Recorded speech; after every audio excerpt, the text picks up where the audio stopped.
While people get settled in, I'll do a quick survey, I guess. Yeah, feel free to go take my seat. Raise of hands, how many people use Google Photos in any way? Are you familiar with the application? Cool. How many people have used the editing feature within Google Photos? Cool, a few less, that's fine. How many people have used like Dolly or any of this new generative image editors? Okay, not that many, cool. Okay, well, my name is Kelvin. I am an engineer on the Google Photos editing team. Really quickly about Google Photos, I think most people are familiar with it. We are the home for your memories. We offer auto backup. When we first launched, the product really was built with machine learning in mind, right? We want to use ML to make your life easier. So if, for example, if you back up your photos with us, we index your photo, we run OCR, so you can do really powerful machine learning search. So you don't have to organize your photos anymore. You go on a trip, you come back home, the photos get backed up. We go, hey, you went on a trip. Here's an album of your photos from that trip. You can just search for stuff like receipts from this restaurant and we'll find it for you. We're all taking way too many photos nowadays, way too many video. Nobody's got time to sit down and organize any of it. So let us do that for you. We have about 1.5 billion monthly active users, and we do hundreds of millions of edits per month across our clients. The team I work on is called a computational photography team. I just call it the editing team. It's easier to say. It was started in 2018. We had a pretty basic image editor at the time, but we wanted to really focus on this idea of using the compute on your phone, right? It doesn't have a great sensor, but it does have a lot of compute, right? And we want to use that to make really great image edits for any images. Doesn't have to be captured on the phone. It could be old devices too. And the idea is with computational photography, so for example, you have like this photo on the left that is kind of taken at sunset and the subject is very dark. Traditionally with DSLRs, what you would do is you would capture multiple images at different exposure level, and then you combine them into the right image, which is called the HDR image. But that's a lot of work. You need a tripod, you need to know how to do this, you need to know how to use Photoshop. With machine learning and compute, we can just do it with one image. So capture it anywhere you want, bring it to Google Photos, we run machine learning, we generate this photo, we kind of re-bring in all the brightness and variance in the image. And the reason we're doing this at Google with the Photos team is we are able to vertically integrate. We control the hardware from Pixel, right? We're able to use stuff like Edge TPU to really do accelerated compute. But we also have internal research. This is 2018. Back then, I think Hugging Face was founded, but it was not a place where you can just go on Hugging Face, find a model that suits your need, and then go off and build an application with it. Like you can do that now, which is really great, but you couldn't then. And we're able to work with our researchers in Google that are experts in computer vision and machine learning to build the feature from the ground up, right? Like, hey, can you iterate on the model? We'll iterate on the application. Let's go back and forth until we hit something really good that's easy to use. I'll really briefly talk about our tech stack. We have 3 main clients, Android, iOS, web. Those are all pretty natural to each of those clients. My team also owns this shared C++ library that does all the model inference, and it's all on device. We integrate across all the clients. We integrate with our research partners. And then we run inference on device using TensorFlow Lite, which is now called LiteRT. I'll briefly show off some of the editing features highlights that we built from 2018 for the next couple years. The first one is this post-capture segmentation, right? You capture a photo of a portrait. Oh, you decided, I actually want more bokeh in the background. I didn't have a lens that could do bokeh in that environment. We're able to just do it for you after the fact. Another one, you capture a nice portrait. The lighting's not perfect. Maybe the sun's in your eyes. It's kind of like making you washed out, or it's like overcast and you have shadows on your face. Also able to fix that after the fact. You want a lighting on your left side, lighting on your right side, no problem. We'll do it for you. Another one, this is really popular on one of the Pixel launches, is Magic Eraser, right? You might be at a popular spot. There are a lot of tourists or distractors in the background. You want a really clean photo of just the core subjects. No problem. Don't worry. Don't have to wait for the scene to clean up or anything like that. Just take the photo. We can auto detect like what are the subjects you care about, and then just clean the background for you and in-paint it for you and get something really beautiful that you can print off or show off to your close friends or family members. Diving briefly into the first big feature we launched, which is the post-capture segmentation. This is really simple, actually, relatively. It's a UNet convolutional neural network. This is like pretty traditional ML stuff in the computer vision space, right? And it's able to just focus on a specific use case, so it works really well, which is single subject portrait segmentation. So you see below, we separate that into a foreground, which is the white, and the background. And this is where the strengths of ML really comes in. Like you can do this with computer vision without using machine learning, right? But it doesn't behave as well, and you need experts who are experts in that system to tune it. With machine learning, you just get better performance. You just build a benchmark, the data set, and you do the training. And it always returns a result. There's no error handling. Like the beauty of models is it always works, right? You give it any input, it'll run, and it's like, here's the output. And that's nice. There's some challenges. Models are really big. They're giant static files of floats, right? In this case, this model was 10 megabytes, which is a lot of code. And that's not something we can bundle in the application. We're very sensitive to our APK size. So now we have to download the model after the fact. Then you have to do model management, IP protection, since we're doing this on the user's device, where they make sure the model can't be extracted and used somewhere else. Also, I'm sure everyone here who's worked with AI and ML has to deal with evals. Like, how do you know this model does what you want? How do you know the next model is better and does better in what you want? And that just takes a lot of time. You have to build a benchmark. You have to run the benchmark. You have to make sure the benchmark actually reflects your real world usage, because if they separate, then the benchmark is useless, right? I think of it as for traditional code, you have unit tests, and that's how you make sure you don't have regressions. The benchmark is the equivalent of unit testing for your model, and you need to maintain it, and it takes time. And then the pro is also a con. The model always returns a result. Like people deal with this LLM, so it's like, hey, tell me when you're not sure, so I can do something else. And the LLM will be like, what do you mean? I'm always sure, right? Even in this case, it'll always return you something. For the example, even this segmentation, right? The subject has really long hair, and you'll see the mask it produces is not perfect. It's not capturing her hair, the finer strands. So when you really do blur, or you do some really sharp segmentation, you will notice that it's not perfect. There's blurry edges and that sort of thing. And we can fix that post-model. We're able to run kind of more image understanding traditionally and be like, hey, that's a hair. Let's follow the strands of the hair. Get it really perfect after that. A couple years later, we launched Magic Eraser. This is in 2021. At this point, we're really doing a system of models. Now people call it like orchestration in the LLM world, but really we have a few things here. We are detecting distractors. We are segmenting them. We are then running an in-painter on them. And then we have custom GL rendering on your device to make all this seamless. So visualize the mask, animate the mask away, bring in the in-painting area, so on and so forth. More models, more things to your system is now more complicated. You have larger models. They're getting to hundreds of megabytes now, even on device. The failure cases are more obvious. If you ask to in-paint something really large from the scene, very visible in the foreground, even a model will struggle with it, at least in 2021. As Paige mentioned, now we are able to do much better stuff. So, quick summary of our learnings from those couple years, right? ML really does give you great capabilities that you wouldn't be able to do with traditional image understanding. It's great that you can ship these features that are very easy to use. The models themselves have very consistent latency on a specific device, right? Once again, the models just does the same thing, doesn't matter the input. We're gonna run this number of flops, it's gonna go great. The device themselves on Android especially have a huge variance. The latest Samsung and Pixel, really kind of comparable to certain laptops. The really cheap older phones, not at all comparable. So you have to deal with that.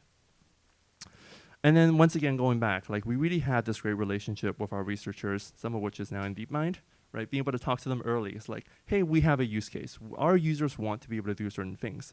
What do you have that lets us build something on top? And we're able to go with them for years at a time, really, to see like, oh, you made it better this year. It's not quite ready for our use case, but that's great. Let's keep working on it. So that's all really good. The downside is, once again, the unpredictability of certain edge cases. Sometimes you'll look at two images and you're like, they're the same to me. You put one in the model, great result. Put another one in the model, terrible result. And you're like, why? Why? And the researcher will be like, who knows? We should, collect more data, train a new version of the model. We'll let you know in a couple of weeks or a month if it's fixed or not. That's just the nature of working in machine learning, right? No one can look at the system, go, oh, there's the bug. Let me fix it. Let me push the fix. It'll be up. That's totally different from software engineering. So that means slower iteration. You gotta keep in mind, especially for us, we launch a Pixel, we have hard deadlines. We're launching in 2 months. That means we get, 2 iterations of the model at best? Can you promise a launch? Can you go to your VP and go, we are ready to launch? That's a totally different mindset from machine learning. So what happened in 2022, 2023? What's the big excitement? Some of you probably know, certain things launched. They covered it too with DALL-E and ChatGPT.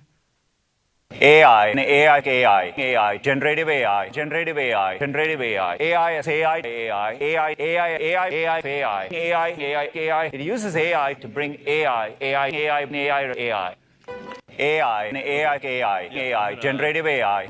Yes. So that was just a snippet of I/O for that year. Really, everyone's excited about AI. No more ML now. It's all AI. Larger models, more ambitious, more ambiguous. Really, that's the world we live in now, right? So that's why. Well, that's not totally why, but like large reason why we decided to embark on building this new Magic Editor experience, which is now using the largest state-of-the-art models. But it also solves another problem. We've been building these great features, specific features, for years at this point. But discoverability is an issue. Like the user still has to know, oh, in this case, I want to use Magic Eraser. In this case, I want to blur the background. AI is great at going, hey, you know what? In this case, you should try using Magic Eraser. Like it solves that, and we want to combine both of them. So from a product level, I think the previous speakers like Paige showed off, this really amazing, fantastical ability to generate like anything you want, like something you can capture in the real world, some things you can't. For photos, product-wise, we want to be more grounded, right? We are the home for your memories. We don't want to generate something really weird that kind of would stand out if you were to share it with your friends or family. We obviously will have a prompt. Everything has a prompt now. But we want prompt to be more specific. Like we want still have the ability for users to select and visualize what they're talking about. So you can interact with the model kind of as like a co-editor or a co-pilot, so on. And of course, we have to use the best model available because we want to be more ambitious and do more like what's possible at the edge. So we're no longer constrained to on-device. That means some challenges. Now we have to worry about servers. Before, everything happens on one device, and there are a lot of advantages there. But there's no way back then, or even now, we can fit the best models on a mobile device specifically.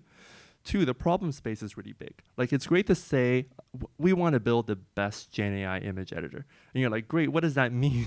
Right? LLMs can do a lot of things. Editing images is a subset of what they can do. And then within that space, there's still a lot of specific things they can do. So you got to narrow what you are actually tackling. Because like generative image editing is not a specific user problem. The user doesn't go, I want a generative image edit. They have a use case, and you got to like meet them where their use case is. And I think the other speakers also talked about like trust and safety is a big one for this sort of thing, preventing deep fakes, being responsible, so on and so forth. So client server. This is actually new for us. I'm coming from an on-device local first background. I think most people are using AI server side. So up until this point, I have never had to do server capacity planning. The user brings the compute. It is great. I don't pay for power. I don't pay for compute. 1 billion people want to use it. 5 billion people want to use it. Great. Nothing changes on our end. We push the same code. But now we have to worry about it, especially because we use accelerated compute, TPUs, GPUs. You really have to do a lot of planning. And this takes a lot of time, right? Second, latency is a concern now. Before, we had 0 network latency on device. Now you worry about network quality. Is the user in a remote spot? Is the data center overloaded and they're backed up? Is the user really far from the data center? And now you have to go like a round trip around the world, and that adds a ton of latency. And then the other thing is testing is now hard, right? Before, our models were small enough that we could run our tests, including the models. Now these models are way too big. We can't run them in our automated testing suite for our daily regressions. Now you have to worry about like, do we recapture the responses? Do we try and have a test server? None of these are really good options here. I do want to spend a lot of time talking about this ambiguous problem space. There's this old comic from XKCD. This is like, I don't know how old, but old when it makes sense. Basically, it's like, hey, some problems in computer science are hard to explain why it's hard. The first one's like, is the user in a national park? No problem, GPS, that's been solved problem. Like easy, anyone can do it now. And then it's like, check whether the photo is of a bird. And back then that'd be like, I need a computer vision researcher team. Give me a couple of PhDs, I'll get back to you. Now this is a solved problem. So the world has changed, right? And that's the power of GenAI, which is great. Like, I love going to hackathons now because anyone can sit down at a hackathon to be like, you know what? I have this idea and I can build it. It will definitely work in some use case. And that's great. And when your PM goes, I want to solve this problem and I use Gemini or ChatGPT and it worked in this case, that means we can build it. As an engineer, you go like, did it work 5% of the time? Did it work 10% of the time? Did it work 50% of the time or 80% of the time? Those are it all worked in some case, but those are vastly different things. You cannot ship a product that is 5% reliable. If it's 50% reliable and you can work with researchers to get it to 80%, then let's talk. But you really do want to constrain the problem you're solving. I think someone talked about yesterday the comment that like prompt is a bug, not a feature. And I agree with that, right? You want it to be easy to use. A user doesn't want to look at a prompt and think about what they want in a very detailed way. Paige talked about like prompt editing, and we do some of that too. The user doesn't want to write a whole paragraph on their phone. We want to extract their intent and go, great, we think we know what you want. Let us give you what you actually want, not what you say you want, right? And then, once again, anything is possible means nothing is out of scope, which means you cannot design an engineering system around it. A system, by definition, has constraints. So really, what we focus on is reducing ambiguity across all of our functions. So product goes, hey, talk to users, what are the big demands they have? Right, and they identified a few things here.